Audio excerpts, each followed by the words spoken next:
तो हमारा टॉपिक चल रहा था भय। हम कृष्ण पर भरोसा कर सकते हैं क्योंकि वे अच्युत हैं। वे ना तो उनके सर्वशक्तिमान होने की स्थिति से नीचे गिरते हैं और न ही उनके भक्त वत्सल होने के स्वभाव से।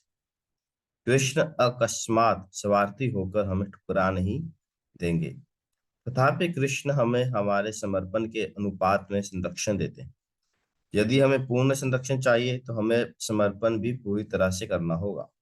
जब द्रौपदी कुरुओं की सभा में निर्वस्त्र हो रही थी तो अंततः उन्होंने पूर्ण निर्भरता के साथ कृष्ण को पुकारा, हे गोविंद। तब कृष्ण ने कहा, उसके इस पुकार से मुझे उसका ऋणी बना दिया है और वह ऋण भार मेरे हृदय में क्रमशः बढ़ता जा रहा है। यदि हम मात्र एक बार पूर्ण निष्ठा के साथ कृष्ण को पुकारें, हे कृष्ण कृपया मुझे स्वीकार कीजिए, कृपया मुझे अपनी सेवा में करने दीजिए, मैं आपका हूँ, तो कृष्ण हमें कभी नहीं भूलेंगे और हमें कभी भी स्वयं से दूर नहीं होने देंगे।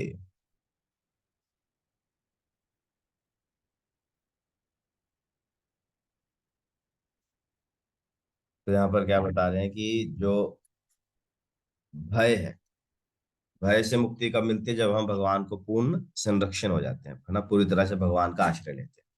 जैसे छोटा बच्चा अपने माता पिता का आश्रय लेता है तो उससे क्या चिंता रहती है, कोई भय नहीं रहता है।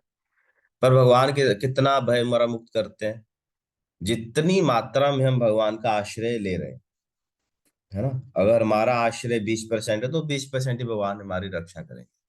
अगर 40% है तो 40% करें। ठीक है ना, वैसे चलता है। जैसे जब द्रौपदी का द्रूत क्रीड़ा में जब पांडव हार गए थे, और क्या हुआ था, फिर दुर्योधन ने बोला कि द्रौपदी को लाओ, है ना। और द्रौपदी फिर कर्ण बोलता है कि द्रौपदी को निर्वस्त्र करो और दुर्योधन की जांग पर बिठा, है ना। तो दुशासन जाता है, द्रौपदी का वस्त्र हरण करता है। तो सर्वप्रथम जब दुशासन उनका वस्त्र साड़ी खींचता है, प्रयास करता है, तो द्रौपदी सबसे पहले किन की ओर देखती है? सबसे पहले देखती है अपने पतियों की ओर, अर्जुन, भीम, है ना, इनकी ओर देख। तो ऐसा नहीं कि भगवान तुरंत आ गए, है ना। द्रौपदी ने सबसे पहले अपने पतियों को देखा।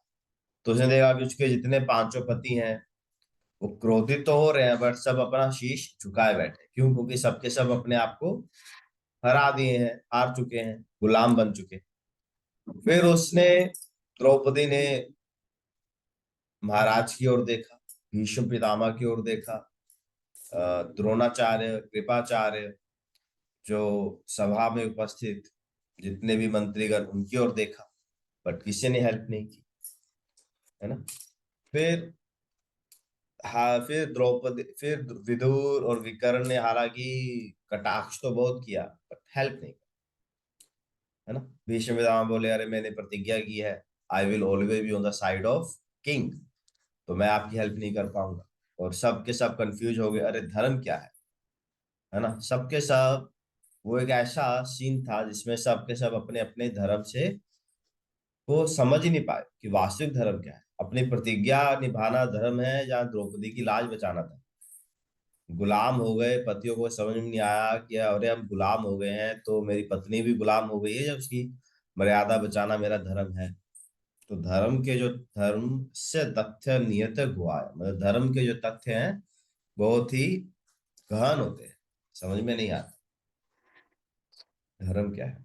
इसलिए उचित गुरु और मार्गदर्शन की हमेशा आवश्यकता पड़ती है।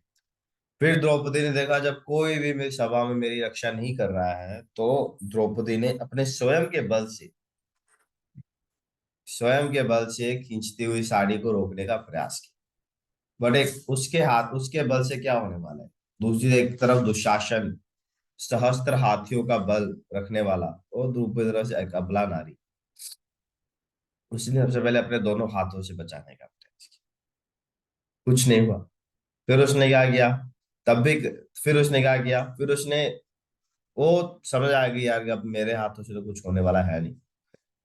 फिर उसने क्या किया? एक हाथ से साड़ी पकड़ी और एक हाथ से कृष्ण को पुकारा, हे यादव, हे कृष्ण, हे हरे मुरारे। तो कृष्ण नहीं आए, कृष्ण नहीं आए। फिर जब द्रौपदी को फाइनली पता चल गया, अरे कुछ नहीं होने वाला, फिर उसने दोनों हाथ खड़े कर दिए और जोर से पुकारा, हे कृष्ण, हे यादव, हरे मुरारे। तो जैसे ही द्रौपदी ने जब तुरंत दोनों हाथ करके पूर्ण समर्पण के कृष्ण पुकारा, झट से आ गए, है ना। द्रौपदी ने सभा में पुकारा, झट आए घन श्याम, बोलो हरि से बड़ा हरि का नाम, हरि से बड़ा हरि का नाम। तो जैसे ही द्रौपदी ने पूर्ण समर्पण किया, भगवान तुरंत आ गए। तो भगवान ने बचाया, से सबको पता है। फिर ना जब सब सारे इंसिडेंट हो गए, तो द्रौपदी ने पूछा कि हे कृष्ण, अरे आपने इतना देर क्यों किया, आप पूरा लास्ट मिनट तक क्यों खींचते रहे सर, तो पहले क्यों नहीं आया। तो कृष्ण ने बोला कि तुमने मुझे पुकारा ही लास्ट में, पहले तुमने निपतियों से आशा की, फिर अपने महाराज से, इन लोगों से आशा की, तुमने मेरे ऊपर, जब तुमने मुझे जब पुकारा तो तभी आया। तो वैसे ही है, हम क्या करते हैं, हम भगवान का आश्रय तो लेते हैं, पर संसार के लोगों पर भी विश्वास रखते हैं कि वो मेरे लिए कुछ करेगा, ये मेरे लिए कुछ करेगा, ये मेरा दोस्त है, फलाना है, ढिमकाना है ना। तो जितना हमारा आश्रय है, उतना ही भगवान हमारा रक्षा करेंगे। तो हमको क्या चाहिए, हमें पूर्ण आश्रय चाहिए। तो आश्रय क्या है ना, हम आश्रय की बात तो देखो कर रहे हैं, है ना। बट आश्रय लेने का मतलब क्या है, क्या इसका मतलब है कि भगवान के मंदिर में रोज दिया जलाना, एक दो माला हरि नाम करने, इसका ये मतलब है। आपको क्या लगता है, आप कोई आप शेयर करेगा कि आपको क्या लगता है भगवान का आश्रय लेने का क्या मतलब है।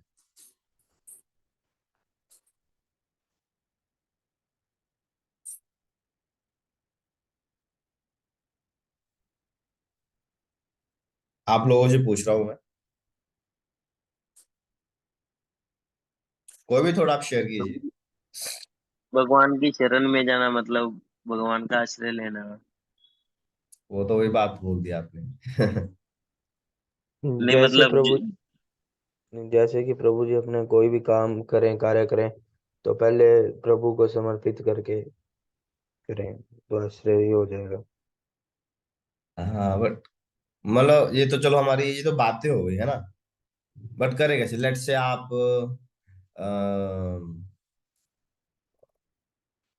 फॉर एग्जाम्पल आप अपना किसी कोर्स में एडमिशन ले रहे हो, ठीक है।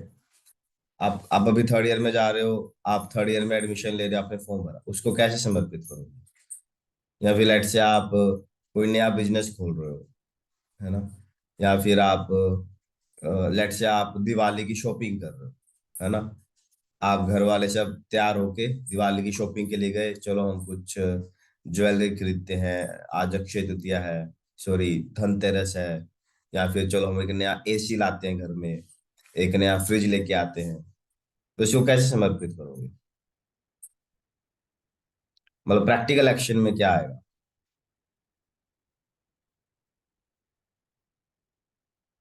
फ्रिज ला के भगवान के सामने रख देंगे कि भगवान ये फ्रिज आपके लिए ही है, और आपके ही भोग की वस्तु इसमें रहेंगी समर्पण जो है, वो एक्चुअली ना यही प्रभुपाद जी की, हमारी प्रभुपाद जी की खासियत यही है। शिला प्रभुपाद जी जिन्होंने इस्कॉन मूवमेंट का फाउंडर आचार्य हैं, हिज डिवाइन ग्रेस शिला प्रभुपाद जी, इनका स्पेशलिटी यही है। एक्चुअली जो जब मैं भी ज्वाइन किया था, मतलब इस्कॉन में, तो मुझे भी सबसे पहले मतलब प्रभावित, जो बहुत सारी चीजों ने प्रभावित किया था, पर जो चीज जिन्हें सबसे ज्यादा मुझे प्रभावित किया वो ये था कि ना, यहाँ की फिलोसॉफी में ना सिर्फ बातें नहीं है ना, सिर्फ बातें नहीं हो रही, यहाँ पर प्रैक्टिकल एक्शन बताया जा रहा है कि आपको प्रैक्टिकली करना क्या है। प्रोपा जी ने प्रैक्टिकल लाइफ जीनी सिखाई कि यार मुझे जॉब करनी है, मुझे धन कमाना है, घर गृहस्थी संभालनी है ना।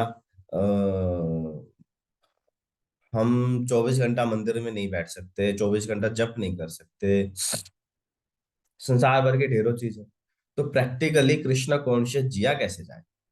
प्रभुपाद जी ने प्रैक्टिकल लाइफ बताई भी है और जी के दिखाई भी है। जो प्रभुपाद जी ग्रस्त हुए थे 1956 में, प्रभुपाद जी ने शायद संन्यास लिया है उसके अराउंड। पर तब तक तो प्रभुपाद जी ग्रस्त थे। वो इलाहाबाद रहे, प्रभुपाद जी कलकत्ता रहे, उन्होंने फार्मेसी की, बिजनेस के लिए जगह जगह जाते थे, पूरा उन्होंने धन कमाया, परिवार संभाला। प्रभुपाद जी ने जी के सिखाया। तो जो शरणागति है, इसका जो वास्तविक अर्थ है, इसका जो अर्थ है ना, नारद मुनि बताते हैं भक्ति रसामृत सिंधु में। नारद मुनि जी बताते हैं, रूप गोस्वामी बताते हैं, अनुकूलस्य संकल्प प्रतिकूलस्य विवर्जनम। ध्यान से सुनिए आप, ठीक है? ध्यान से सुनिए और चाहे लिख भी लीजिए। अनुकूलस्य संकल्पः प्रतिकूलस्य विवर्जनम।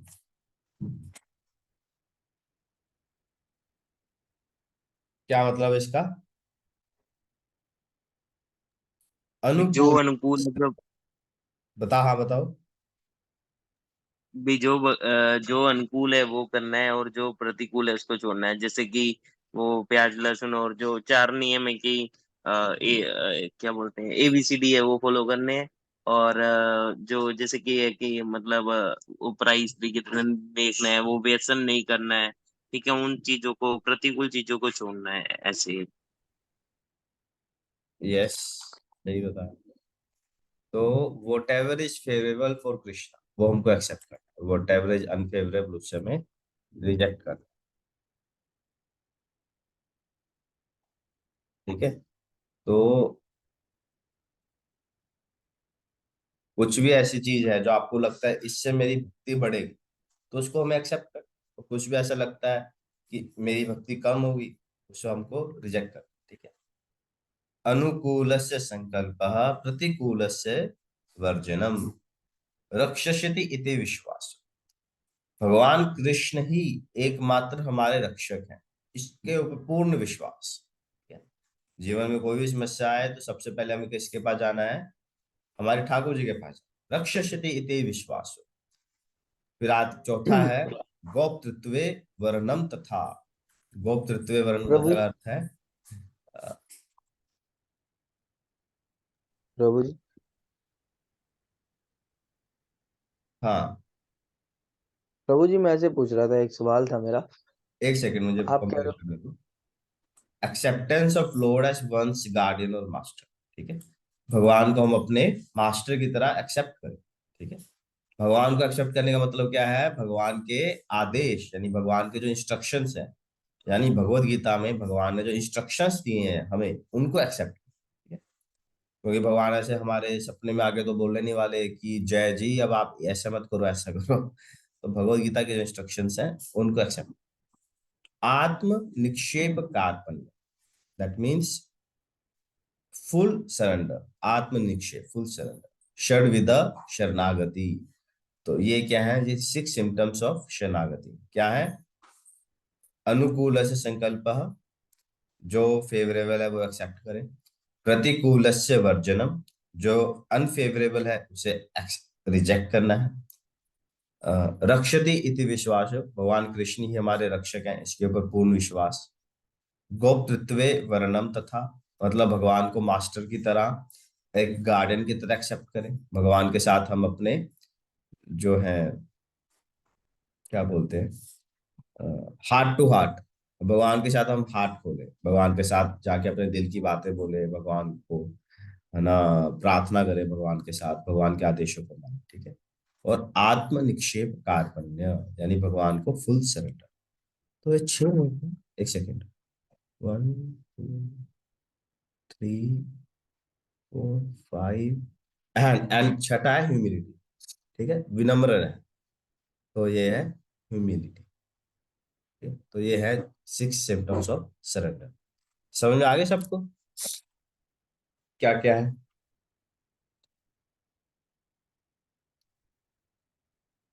ठीक है? तो 6 सिम्टम्स हैं। फेवरेबल चीजों को एक्सेप्ट करना है, अनफेवरेबल चीजों से दूर रहना है, भगवान की रक्षा के ऊपर विश्वास रखना है, भगवान को मास्टर मानना है, फुल सरेंडर करना है, और विनम्र रहे। तो ये 6 सिम्टम्स ऑफ शिवानी। यस, बताइए।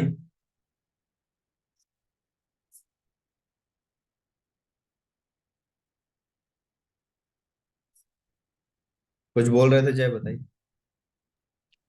प्रभु जी मैं से पूछ रहा था कि ना, मान लो आप कहते भी अपने को कोई भी ऐसी चीज है जो अपने भक्ति में एक सेकंड बाधा अब बन रही है तो उसको फिर से उसको बोलो। त्यागना है। भी आप कह रहे हो कि कोई भी चीज है भक्ति में अगर वो आपको बाधा बन रही है तो उसको त्यागना है।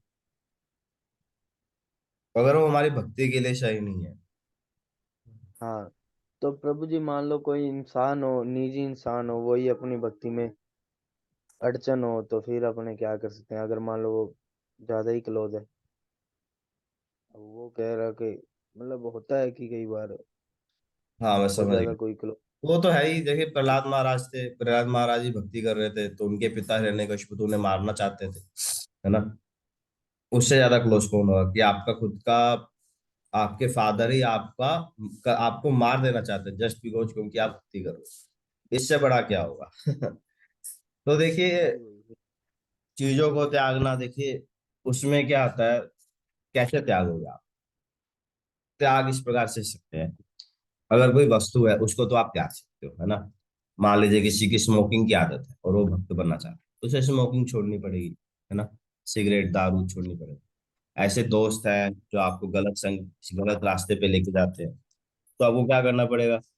दो चीजें कर सकते हैं। या तो उन्हें आप भक्ति में खींचिए, है ना, कि तुम भी चलो मंदिर, है ना, वही हमारा हित है। या तो आप उसको समझा दीजिए, अगर वो शक्ति नहीं है कि हम उसको समझा सके, है ना, देन वी हैव टू, हमें उनसे दूर होना चाहिए। दूर होने का मतलब है कि उनका संग धीरे धीरे कम कर दो आप, है ना। वो बुलाएंगे, चलो यार आओ ठेके पे बैठते हैं रात को दारू चखने के साथ, तो मत जाओ, है ना। धीरे धीरे संग तोड़ना पड़ता है। या तो हम संग ले, या फिर हम संग दे। ठीक है। संग देने का मतलब क्या है कि हम उनके विचारों से प्रभावित हो। अगर कोई व्यक्ति बोल रहा है, "अरे तुम तो इतने छोटे हो, इतने यंग हो, क्यों तुम भक्ति कर रहे हो, अब तो तुम मजे करो, ये करो।" तो अब विचार वो भेज रहा है ना, और अगर हम उसके विचारों से प्रभावित हो रहे हैं, तो दैट मीन्स हम उनका संग ले रहे हैं। और अगर हम अपने विचारों से उन्हें प्रभावित कर रहे हैं, यानी हम उन्हें अपना संग दे रहे हैं। तो जब, अब हमें हमारी शक्ति देखनी चाहिए कि यार मेरी शक्ति कितनी है, और मेरी शक्ति नहीं है कि यार मैं किसी से बहस करूं, किसी को समझा पाऊं। तो बेटर, जब भी आपका वो क्लोज व्यक्ति, है ना, रिश्तेदार है या फ्रेंड है, जो भी है, जब भी अगर आप वो ऐसी बातें करे जिससे आपकी भक्ति विचलित हो, तो आप वहां से चले जाओ। आप उन्हें साफ साफ बोल दो कि देखिए श्रीमान जी, हम आपका आदर करते हैं, बट अगर आप भक्ति के बारे में बोलेंगे तो मैं नहीं सुन पाऊंगा, तो आप उस स्थान से चले जाइए। ठीक है। या फिर अगर वो संभव नहीं हो पाता, बहुत बार, है ना, हमारा सिचुएशन ऐसी होती है, तो उस स्थिति में क्या करना पड़ता है, सहन करना पड़ता है। आप सहन कीजिए। जैसे प्रहलाद महाराज थे, प्रहलाद महाराज ने कभी रिटेलिएट नहीं किया, अपने फादर को कभी रिटेलिएट नहीं किया, कभी गुस्से से नहीं बोले कि क्या कर रहे हो यार, एक मतलब अपनी बच्चे को मार रहे हो। प्रहलाद महाराज ने क्या किया, ही जस्ट टॉलरेटेड इट, सहन किया। तो अगर कोई व्यक्ति है, आप सिचुएशन ऐसी है और आप जा भी नहीं सकते, उन्हें कुछ बोल भी नहीं सकते, तो आप बस टॉलरेट कीजिए।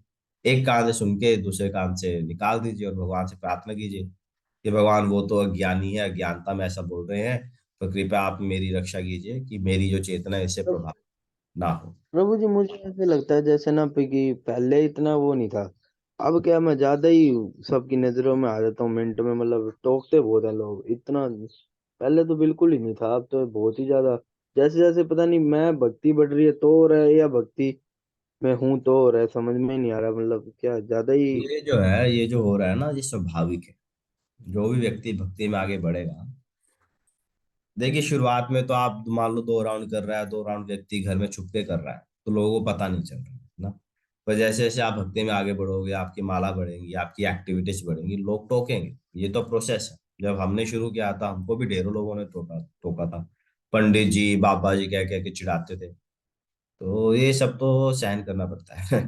पूरे रिश्तेदारों में बात फैल गई थी, अरे ये तो ऐसे चैंटिंग करता है, प्याज लहसुन छोड़ दिया, ये है वो है। तो सब रिश्तेदार बोलते थे। है ना। किस किस ने क्या क्या नहीं सुनाया, ढेरों चीजें सुनाई। जैसे बोलते थे अरे अब तो स्टूडेंट हो, फिर बाद में जॉब लग जाएगी, कैसे मेंटेन करोगे, शादी हो जाएगी, कैसे मेंटेन करोगे। तो ये तो प्रोसेस है, अगर हो रहा है मतलब आप प्रगति कर रहे हो। ये होना चाहिए सबकी लाइफ में, ये होना चाहिए। क्योंकि जब हमारी भक्ति पड़ेगी तो आप लोगों को दिखेगा, लोगों को दिखेगा तो लोग टोकरे तो आएंगे ही। संसार के लोग तो ऐसे ही हैं, खुद नहीं करेंगे और जो कर रहा है उसको करने भी नहीं देंगे। ठीक है, तो इसमें क्या होता है, सहन करना पड़ता है लोग, ये भी एक पार्ट है बीच का। जस्ट टॉलरेट कीजिए, भगवान से प्रार्थना कीजिए कि भगवान हम प्रभावित ना हो, मेरी रक्षा कीजिए। और जितना हो सके, मतलब सार क्या है कि जितना आवश्यक है उतना ही आप संग कीजिए, है ना। अनावश्यक अननेसेसरी संग मत कीजिए किसी का भी। चलो ऐसे ही बैठे हैं गप्पे मार रहे हैं, ऐसा मत कीजिए। आवश्यक है, कोई फंक्शन है, कोई ओकेजन है, जाना है वहां पर, आप जाइए, बैठ कर आ जाइए। ठीक है ना, भक्ति की बात ही मत कीजिए किसी से। और भक्ति जनरली क्यों देखते हैं आप में भी, आप मान लीजिए आपकी जब आपका जब, तो आप वो फंक्शन चल रहा है सबके सामने बैठकर जप करो, तो नेचुरली लोग बोलेंगे, है ना। तो आप ऐसा प्लान कीजिए कि आप पब्लिकली जप मत कीजिए, मतलब आप पहले ही सुबह उठे, अपना जप कंप्लीट कर ले, फिर जाए किसी भी ओकेजन। ठीक है, अनऐसे लोगों को मत बताओ रे मैं तो प्याज नहीं खाऊंगा, मैं ये नहीं खाऊंगा। जस्ट कीप इट असाइड, अपना दही चावल लेके खा के साइड हो जाए। बहुत सारी चीजें होती है। बट हाँ, लोग तो बोलेंगे ही, ये सबके साथ होगा। और आपको क्या है, टॉलरेट करनी है। अभी चांदनी है, चांदनी कॉलेज में, अब मुझे नहीं पता वो प्याज लहसुन खाते कि नहीं खाते, बट एट लेट्स से इसने प्याज लहसुन छोड़ दिया, तो इसके दोस्त भी इसको बोलेंगे ना, अरे चांदनी तुम आ नहीं रही हो, है ना, चाय पार्टी में नहीं आ रही हो, ब्रेड पकौड़ा बैठी हो खा नहीं रहे हो। तो वो लोग भी नेचुरली इसको बोलेंगे, चिढ़ाएंगे, है ना। अरे तू तो भक्तन भगत बन गई इतनी छोटी उम्र ची। जैसे अपने ये संदीप जी हैं, संदीप जी रामा जाते हैं, अकाउंट है उधर, जॉब करते हैं स्कूल। तो अभी तो फिलहाल नहीं है, बट लेट से आप आगे जाके ये 16 माला कर रहे हैं, प्याज लहसुन छोड़ दिया, तो नेचुरली लोग इनको भी टोकेंगे, है ना, क्योंकि ये लोग घूमने जाते हैं, साथ में बैठ के खाते होंगे। तो इस चीज का जो सामना है, ये परिस्थिति जो सामना है ना, इसका सामना हर एक व्यक्ति को करना है।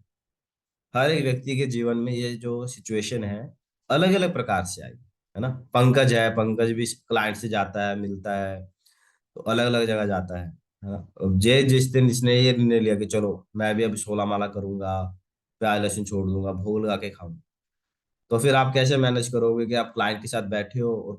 और जनरली जब आप किसी क्लाइंट के साथ होते हो तो खाना पीना तो होता ही है। खाना पीना नहीं तो कम से कम चाय चाय पार्टी तो होती है, चाय बिस्किट, है ना। और आप चाय पीते नहीं हो और आपको सेल्स करनी है, तो कैसे करोगे। बड़ी बड़ी पेचीदी सिचुएशन है ना।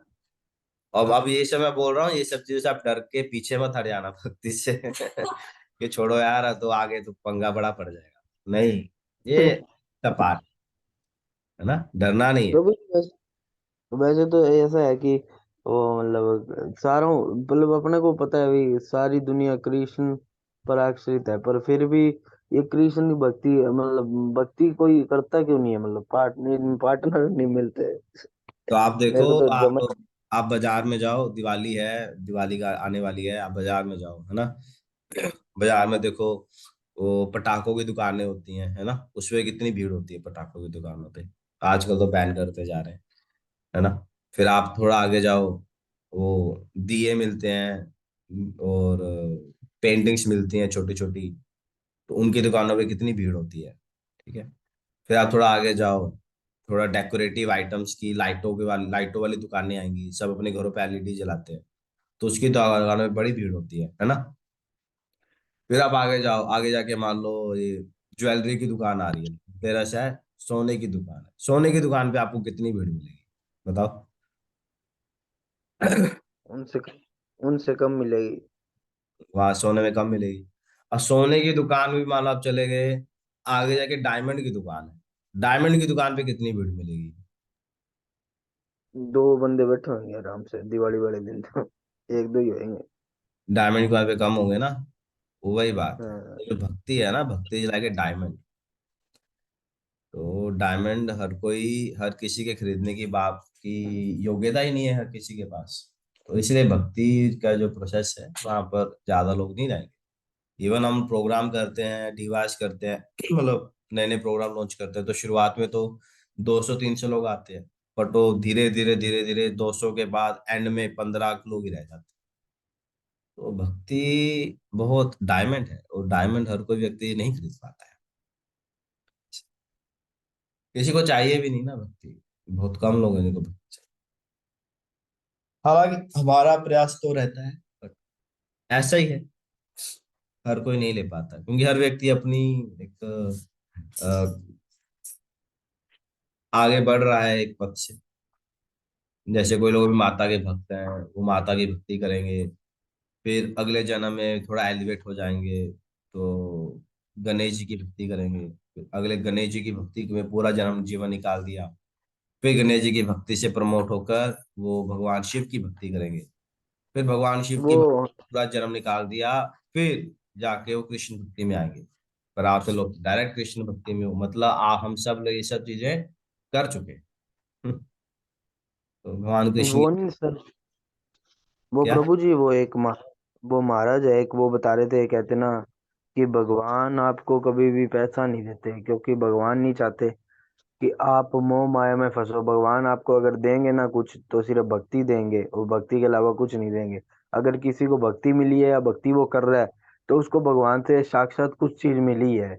और भगवान तो पैसा देते ही नहीं। लोग कहते हैं कि भगवान पे मैं 1100 चढ़ाऊंगा ये मिल जाएगा, या भगवान को मैं मानूंगा ये मिल जाएगा। भगवान को मानने से मेरे को ये मिल रहा है। तो भगवान पैसा कभी देते ही नहीं, ना कोई ऐसी चीज देते हैं, ना वस्तु देते हैं, ना नहीं, कुछ भी ऐसा नहीं नहीं देते। है। वह देखिए अभी ना 1 ही मिनट रह गया तो मीटिंग क्लोज होने वाली है। बट क्योंकि भगवान ऐसा नहीं, भगवान देते कि नहीं देते, भगवान का एक ही कॉन्सेप्ट, अगर ये चीज देने से इसकी भक्ति बढ़ेगी तो भगवान एक क्या, भगवान आपको करोड़ों रुपए दे देंगे, पूरा यूनिवर्स चेंज कर देंगे। और भगवान को अगर लगा कि ये चीज देने से इसकी भक्ति कम हो जाएगी, तो भगवान आपको 1 रुपये भी नहीं देंगे, बल्कि आपके पास जो है उसको छीन भी लेंगे। तो भगवान का अंडरलाइंग प्रिंसिपल ये है कि इस चीज से इसकी भक्ति बढ़ेगी या कम होगी। ध्रुव महाराज को भगवान ने पूर्ण सृष्टि का राज्य दे दिया, 36,000 सालों की, उससे ज्यादा धन तो कोई दे ही नहीं सकता है। कोई कोई माइकलाल आज तक इतना धन नहीं दे पाया जो ध्रुव महाराज को। ठीक है, तो भगवान का बेस क्या है, इससे इसकी भक्ति बढ़ेगी कि नहीं बढ़ेगी, तो उसके हिसाब से चले। ऐसा नहीं कि पैसा नहीं देंगे, ऑब्जेक्ट वाइज नहीं, प्रिंसिपल से चलता है। ठीक है, एनीवेज वी स्टॉप हियर क्योंकि 1 ही मिनट रह गया है। कल कौन जब करे, कल प्रियंका जब करेगी ना, आज उसने जब करना था रह गया उसका। तो मेरा माता जी उसको बता देना प्रियंका को जब करने की।